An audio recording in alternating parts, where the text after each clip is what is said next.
Salam alaikum. Donc aujourd'hui, on va entamer un sujet qui est fréquent actuellement et que dans tous nos laboratoires, on ne cesse d'avoir des demandes sur un diagnostic par un bilan biologique. L'objet de cette communication est de dire quel est le bilan d'abord à faire, quel est le paramètre, par quel principe, parce que actuellement on est devant trois types de principes d'analyse. Il y a la sérologie qui est connue, donc ou pratiquement Union ou Biomérieux, etc. On en a. Et deuxièmement, il y a la recherche de l'antigène, qui est aussi un autre paramètre. Et le plus répandu, c'est le test respiratoire. Mais aujourd'hui, en tant que biologiste, parce qu'il y a un aspect clinique, biologique, mais quel est le choix exact? Comment choisir un peu la méthode en fonction des situations? Bon, pour commencer, on commence par cette bactérie qui est pratiquement... elle se développe à bas bruit, elle est méchante, et qu'actuellement, on se dit, est-ce que cette bactérie, elle est saprophytique, est-ce qu'elle est pathogène, etc. Et les caractères culturaux sont difficiles à faire, donc ça demande du temps.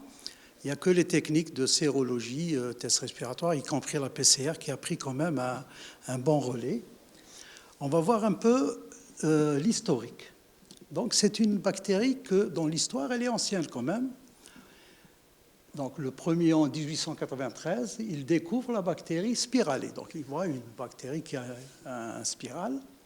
Ensuite, 1906, par le biais des prélèvements gastriques, ils ont trouvé qu'il y a quand même une bactérie spiralée qui vit dans l'estomac. Et le grand paradoxe, il se disait, pourquoi cette bactérie qui est spiralée, elle vit dans un milieu acide et elle résiste à ce milieu-là. Les grands chercheurs qui ont fait ça, 1981, vous voyez, 1981, nous, on faisait des urgences en médecine et on reçoit des gens qui ont des ulcères, des gastrites. Et pour nous, le gastrite ou ulcère, elle est due tout simplement au stress. Et puis, les vieilles surtout, elles prenaient de la pommade ophtalmique qui a bêta-lactamine dans un morceau de pain et ça marche. Donc, elles traitaient l'ulcère par une pommade bêta-lactamine. Ce n'est qu'après qu'ils ont su que l'ulcère est dû à une bactérie. Donc, c'est Et puis, par la suite, on va voir le côté immuno, etc.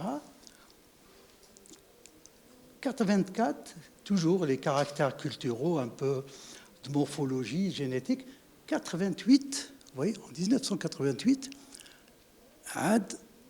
ils ont su que cette bactérie est agent causal, gastrite, ulcère, voire adénocarcinome gastrique, cancer gastrique. Et 2005, ça a coûté le prix Nobel, où ils ont considéré cette bactérie officiellement que c'est une bactérie qui cause le cancer gastrique. Donc l'OMS, elle reconnaît que cette bactérie est classée carcinogène du type 1.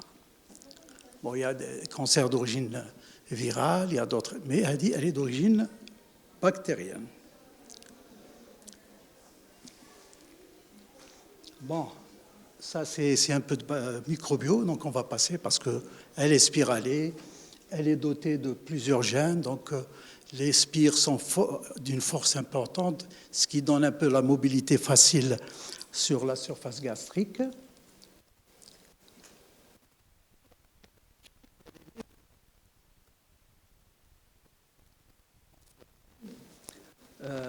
L'urée en ammonium. C'est l'ammonium qui donne cette résistance et cette résistance à la bactérie vis-à-vis de l'acidité. Donc elle résiste à cette acidité. Bon, ce qui est sûr, que dans la muqueuse gastrique, il y a une multitude d'hélicobactères. Ce n'est pas la totalité qui infeste. Il y a peut-être 2% qui peuvent pénétrer à l'intérieur de la muqueuse gastrique. Et bon, on dit même jusqu'à 20%, mais à vrai dire, c'est 2, 3 à 5%, pas plus. Il y a une adhésine qui donne l'adhésion de cette bactérie à la muqueuse. Et transmission après. Comment elle est transmise? Donc, il y a d'abord mère-enfant. Mère-enfant, c'est-à-dire une mère qui a des bactéries dans son estomac. Elle fait des régurgitations en mastiquant du pain. Elle essaie de donner ce pain au petit bébé ou à l'enfant, donc elle peut le contaminer. Comme elle fait la petite bise à l'affection de la mère à son enfant, elle peut le contaminer. Donc ça, c'est la contamination mère-enfant. Gastro-oral, c'est les vomissements, les régurgitations, donc il y a plein de trucs au niveau buccal, où il y a une notion de contamination. Féco-oral, c'est les souillures, donc les aliments qui sont mal lavés, etc. Et indirect,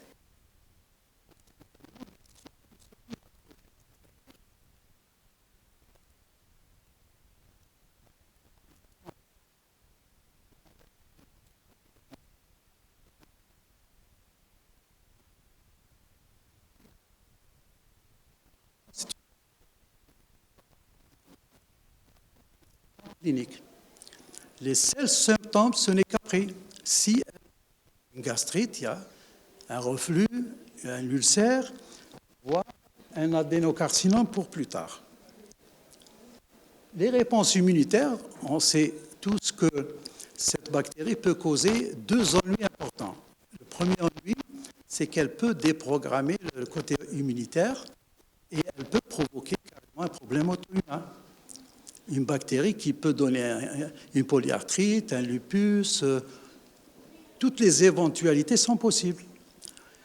L'adénocarcinome pour la deuxième partie, c'est que il y a une prédisposition, parce que j'ai des gens qui ont déjà une prédisposition en présence de la bactérie. C'est pour cela qu'on la demande.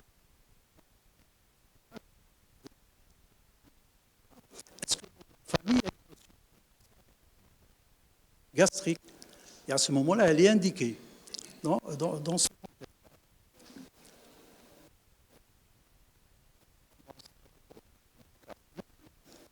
Maintenant, ça, c'est important. Quand est-ce qu'on indique le test? On va dire par la suite, il y a un logigramme. C'est pas...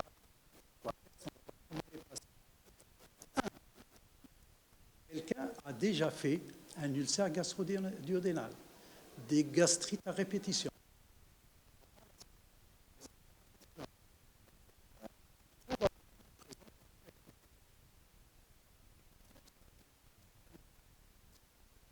Il y a une difficulté au niveau de la digestion, des reflux.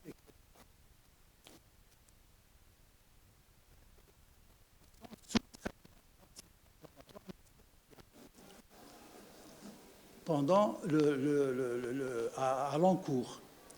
Donc la muqueuse, elle est prédisposée sous anti-inflammatoire. C'est une prédisposition avec une baisse d'immunité locale qui donne à ce que ces bactéries qui tapissent un peu la muqueuse et que les 2% ou 5%, c'est le terrain favorable.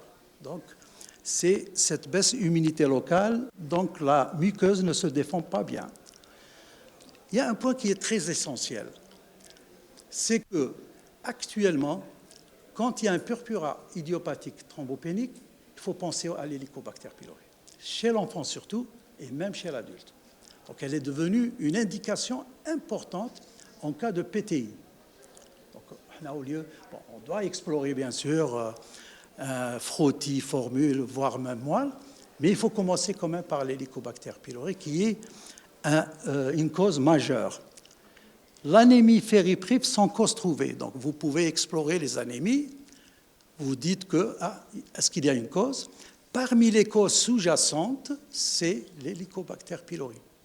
Pourquoi? Parce qu'il cause les gastrites, voire les gastrites chroniques. Et quand on dit tout ça, il y a le facteur intrinsèque. Et le facteur intrinsèque, s'il est touché, la vitamine B12 n'est pas bien absorbée, d'où les anémies mégaloblastiques. Donc c'est un truc qu'il faut y penser. On est penché à manque de fer, ferritine, etc. Et on oublie un peu la vitamine B12 et la cause. Des fois, la carence en B12, au niveau du sang, nous fait penser qu'il y a un problème d'Helicobacter pylori, qu'il faut demander ce test. Et puis le lymphome gastrique de Malte, il est connu comme une des causes principales. Donc, quand il est diagnostiqué, c'est l'Helicobacter pylori. Bon, la sérologie. Donc, vous faites tous des sérologies. Vous avez dans les trousses, par exemple, Union, ELISA. Vous pouvez trouver pour d'autres marques. Quel est l'intérêt de la sérologie? La sérologie a un intérêt pour le négatif. Si il est négatif, c'est ça le plus important. S'il est positif, bon, il faut aller plus loin. Il faut dire, est-ce que déjà il a fait, ou là, est-ce qu'on doit lui demander le test respiratoire pour, ou même l'antigène, la recherche de l'antigène, il est efficace au niveau des selles. Pourquoi? Entre enfants et adultes, c'est très difficile d'appliquer le test respiratoire chez l'enfant. Donc on a le choix. On fait quand même la recherche dans le... Mais j'ai mis en rouge aucune place dans le contrôle de l'éradication. Il n'est pas efficace pour dire qu'il est traité le malade. Non. Il est dire que négatif, il n'a pas fait, positif, il faut aller plus loin. Recherche de l'antigène, bien sûr, il est plus efficace, dans le sens où on peut diagnostiquer une infection en pleine action. Elle est pratiquement intérêt diagnostique et suivi thérapeutique. Maintenant, le test respiratoire, je pense qu'il y a... Est-ce que tout le monde fait le test respiratoire dans le labo? Oui. Donc, c'est un test qui reste toujours le maître de... donc, on va le voir. Le plus important, il y a une phase préanalytique. Donc, il faut d'abord respecter toute cette phase préanalytique. Sujet au repos, un jeûne depuis 6 heures, ni boire, ni manger, ni fumer. Arrêt des antibiotiques au moins pendant 15 jours. Bon, sinon, on va rien trouver. Arrêt des inhibiteurs au proton, au pompe à proton, 15 jours, kiff. Et les antiacides et pansements gastriques, 48 heures. Le principe, c'est très simple. Donc, on donne une gélule qui contient de l'urée. La bactérie va émettre de l'uréase. L'uréase va transformer l'urée en CO2. Mais l'urée, déjà, il est marqué carbone 13. Bon, il y a d'autres marquages. Mais nous, on utilise le marqueur qui est non radioactif. Et ensuite, parce que l'urée, sous l'action de l'uréase, va donner du CO2. Et CO2, c'est à l'état gaz. En soufflant, on va souffler du CO2 qui contient le carbone marqué, qui est signe indirect de la présence à l'état vivant de la bactérie. Si négatif, pas de réaction. Si positif, réaction positive. Bon, ça, c'est un schéma. Donc, indication du test respiratoire, intérêt diagnostique et suivi thérapeutique. Et aussi, il a un fort poids dans l'éradication de la bactérie. Bon, il y a d'autres techniques. Quand est-ce qu'on utilise la RT-PCR, TACMAN ou autre? C'est pour voir un peu les résistances à la clarithromycine, surtout. Parce qu'on va voir tout à l'heure, bon, je n'ai pas mentionné, mais on discute un peu sur les traitements. Il y a des schémas. Et c'est très difficile, parce qu'actuellement, parmi les bactéries qui posent d'énormes problèmes dans les résistances. Donc, cette technique RT-PCR a pour but surtout de diagnostiquer, bien sûr, parce qu'on touche le génome de la bactérie, et y compris, on détermine si cette bactérie est résistante à la clarithrose.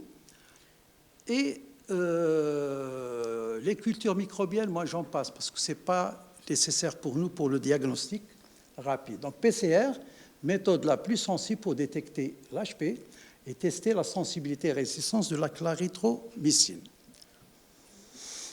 Moi, ça, c'est important. Et ça, c'est purement pratique. Le logigramme décisionnel, c'est quoi? C'est le fait de faire une sérologie en première intention. Négatif, il y a l'exclusion. Positif, s'il y a toute cette batterie-là, soit que je passe à un test au niveau des selles, recherche de l'antigène, soit carrément le test respiratoire. Et tous ces tests-là, ils sont dits non invasifs. C'est-à-dire, on ne cause rien du tout sur une simple prise de sang ou les selles, on donne un diagnostic ou un suivi. Par contre, l'autre penchant de la gastroscopie, veut dire la fibroscopie, ça, c'est des tests invasifs, parce qu'il faut faire une fibroscopie, aller jusqu'au bulbe, prendre un petit morceau de la muqueuse qui héberge l'hélico et voir quel est son comportement vis-à-vis de l'antibiotique, qu'est-ce qu'elle est là, et en même temps faire une biopsie, parce que parmi les causes de l'Helicobacter pylori, il y a aussi le cancer gastrique. Donc, c'est un test invasif qui a son poids pour le diagnostic. Il y a les recommandations de Maastricht. C'est-à-dire, chez Maastricht, ils ont fait autant de recommandations. Les août 2022, c'était les dernières. Probablement, il y a d'autres, hein, parce que peut-être dans la biblio, essayez de voir. C'est de dire que cette bactérie, comment elle se comporte et quelles sont les différentes caractéristiques de cette bactérie et les approches thérapeutiques. Déjà, qui mêle la rôle, c'est un truc, je vais le mithaq. La gastrite, ulcère gastro-duodénal, c'est une maladie infectieuse, chose qu'on ignorait avant. Il infecte la moitié de la population mondiale. Vous voyez, il infecte la moitié de la population. C'est-à-dire que c'est un danger. Chez nous, on n'a aucun ni épidémie, ni rien du tout. Mais, si vous permettez, dans l'avenir, il faut qu'on fasse un comité HP. On se lie à un réseau gastro, médecine interne, etc. et dire, est-ce qu'on peut contribuer à l'épidémie? Pour dire, en Algérie, il y a combien exact d'infections HP? Donc, on ne connaît pas. Après 5 ans, plutôt, la HP est impliqué dans la survenue gastrite, ulcère et PTI. Ils ont reconfirmé dans les recommandations que PTI, thrombopénie idiopathique ou immunologique, elle est d'origine, en première intention, infection HP. Après 50 ans d'âge et devant toute dyspepsie, quelqu'un qui a 50 ans, il fait des dyspepsies à répétition, il faut y penser, hein, à répétition. Gastroscopie plus biopsie, test non invasif, sérologie, recherche. Donc, c'est-à-dire que il faut faire, après 50 ans, il faut indiquer pour le test invasif, parce qu'il a fait des trucs à répétition, même, il faut aller à la biopsie. Pourquoi? Au-delà de 50 ans, les risques de carcinogénèse, et surtout s'il y a une prédisposition. La sensibilité aux antibiotiques est un élément clé à prendre en compte. PCR, pour dire qu'il y a des résistances. Il y a aussi les sensibilités aux macrolides, cycline, etc., parce que vous allez voir tout à l'heure que les schémas changent et tous ces antibiotiques figurent en fonction des schémas thérapeutiques. Bon. Maintenant, moi, je ne vais pas voir. La pratique fait qu'il y a un HP positif confirmé par test respiratoire, il faut passer à une trithérapie. Au début, tout le monde l'a fait.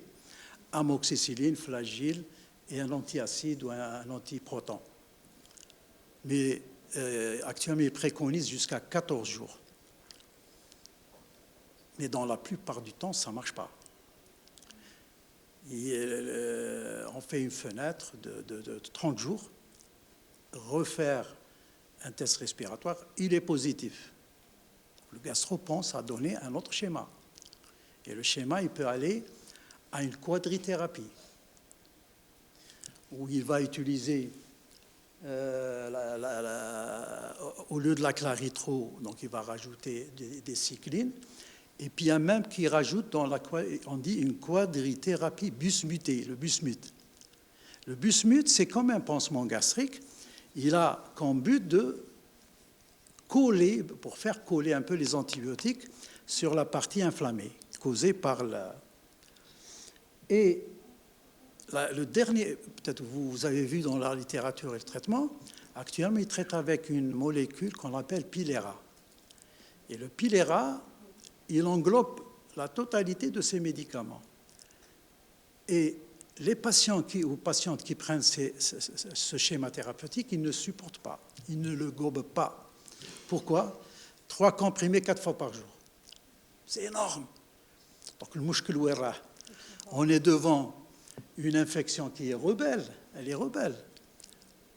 On est devant une acquisition des résistances au fur et à mesure, parce qu'on traite avec des antibiotiques, soit fait à l'amoxicilline, claritro, tétracycline, etc. Donc c'est énorme.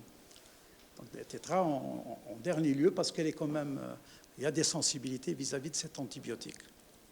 Donc le ishkel ouera, les résistances ne cessent de monter, les schémas qui restent toujours pas à 100% efficaces, même pas à 80 ou à 70%, et il y a une histoire d'amplification et l'installation des résistances. En pédiatrie, il y a des... Bon, rare où on trouve un ulcère gastrique chez l'enfant.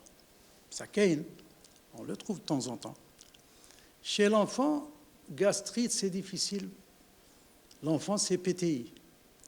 C'est elle qui attire l'attention pour faire le test, traiter la PTI par les corticoïdes, etc.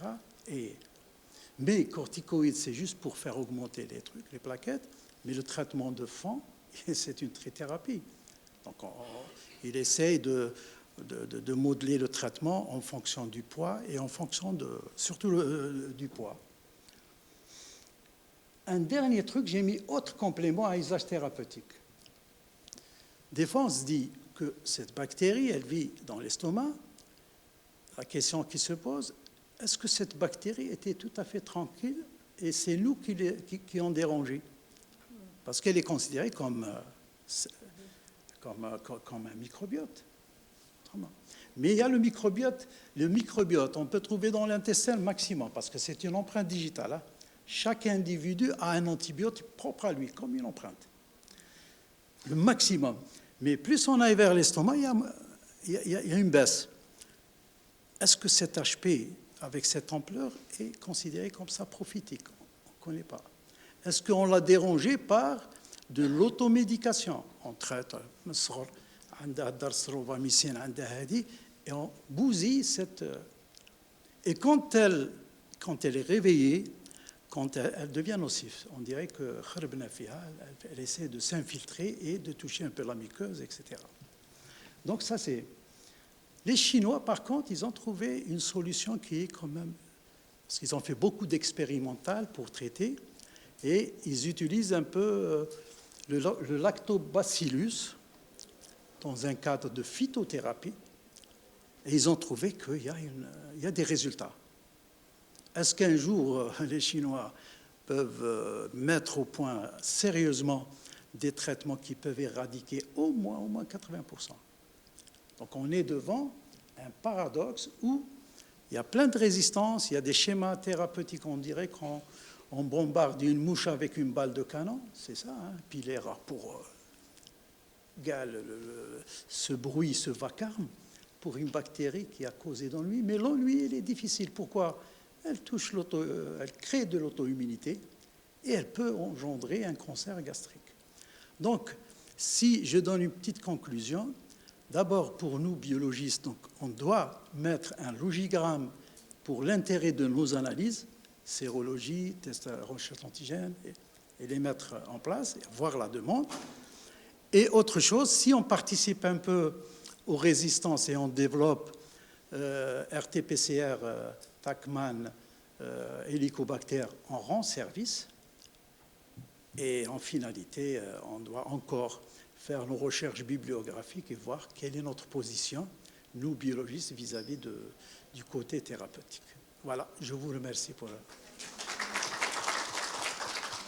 Est-ce qu'il y a des questions? Merci, docteur. Est-ce qu'il y a des questions, s'il vous plaît? Jeune, s'il vous plaît.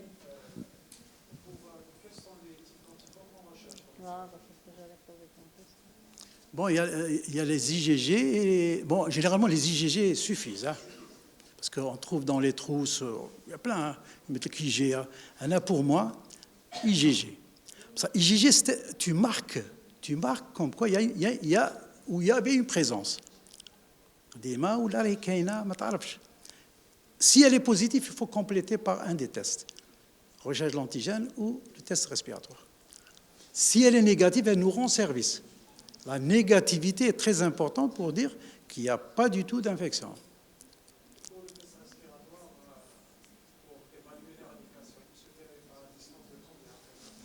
Généralement, quand on le fait et qu'il est positif et qu'on entame un schéma thérapeutique, il faut faire une fenêtre d'1 mois. Après 1 mois, faites le contrôle respiratoire pour dire est-ce qu'il y a de la réaction ou pas. Après l'arrêt du traitement, voilà. D'autres questions, s'il vous plaît? C'est la fin de matinée, de journée, l'après-midi. Alors, qu'on m'a battu, c'est pour ça que moi j'étais trop souple pour et d'être plus bref. Oui.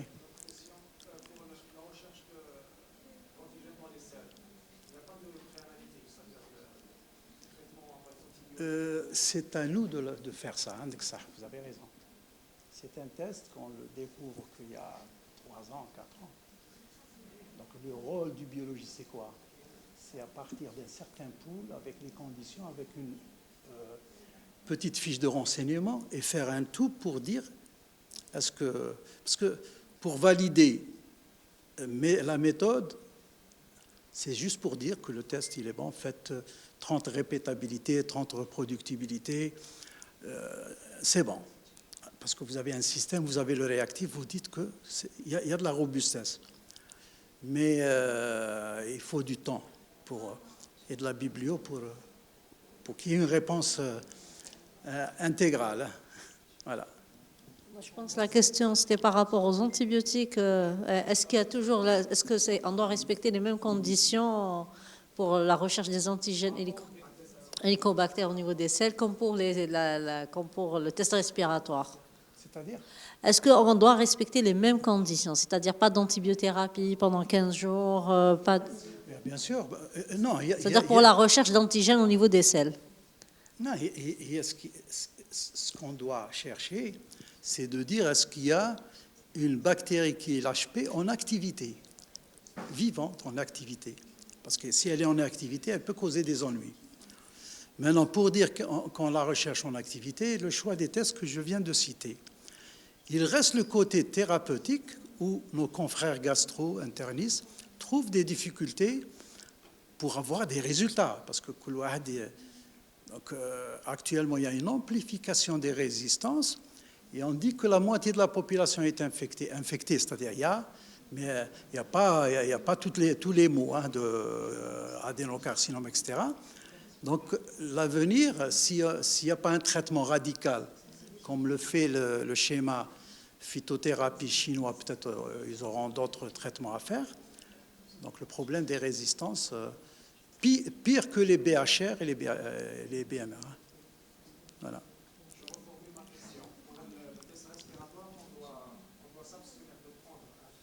Antibiotiques. Antibiotiques 2 semaines. Ouais. Si, même les conditions, la même chose. Si. Parce que l'antibiotique, il est au niveau du tube digestif, il risque de neutraliser au moins une partie. Hein. Ouais. C'était par rapport. Pour la sérologie, on reçoit une demande de sérologie H. pylori. Oui. Donc, s'il ne précise pas IgG, la classe IgG ou IgM ou IgA, l'IgG et l'IgA suffisent. Un IgG, ça me suffit.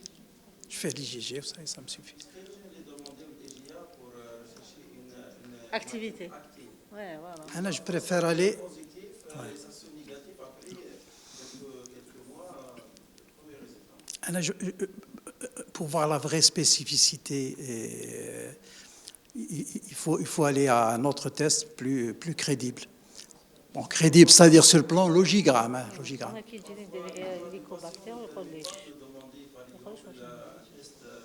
Respiratoire.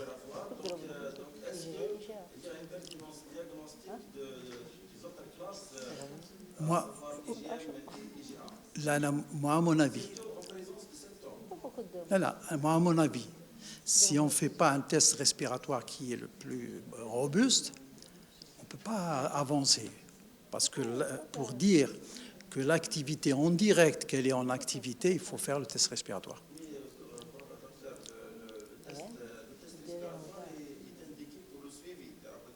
Même diagnostic. La bactérie en activité. Là, la bactérie, sauf test respiratoire ou l'antigène, la bactérie, elle est en activité. Cela veut dire quoi? Ça veut dire qu'il y a un diagnostic d'abord et que je dois traiter. Et je dois contrôler un mois après l'arrêt de...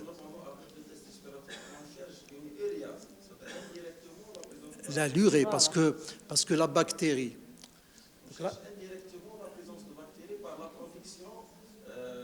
Non, ce qui nous intéresse...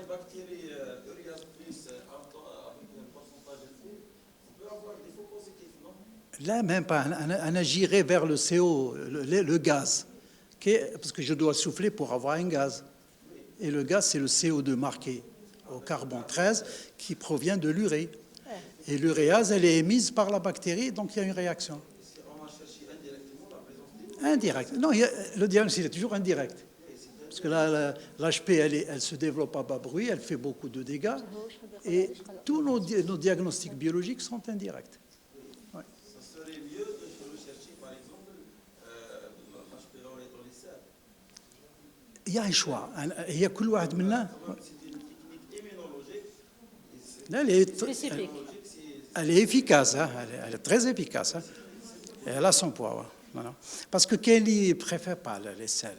Kelly, mais il y a un choix. Mais moi, j'ai dit toujours que le choix se fait pour l'enfant. L'enfant, il ne peut pas quand même faire un test respiratoire à partir d'un certain âge. Les selles sont plus faciles. Ouais. Et quant à la PCR? Bon, PCR, elle a pour moi, elle a un but. Non, la PCR, c'est un test invasif. Invasif, il est gastro, fibroscopie. Là. Parce qu'à ma connaissance, il faut prélever un tissu et de la muqueuse, 2 fragments, un fragment anapathe pour le côté anatomopathologique et une partie extraction des acides nucléiques et amplifiés et rechercher des résistances à la claritro au début et puis il y a même d'autres résistances. Hein. Parce qu'il faut déterminer, elle est importante.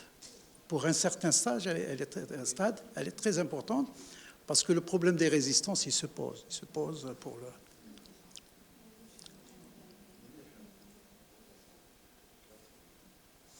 Est-ce qu'il y a des questions là, s'il vous plaît? On peut lever la séance. Merci beaucoup, docteur. Pas de souci. Merci. Merci.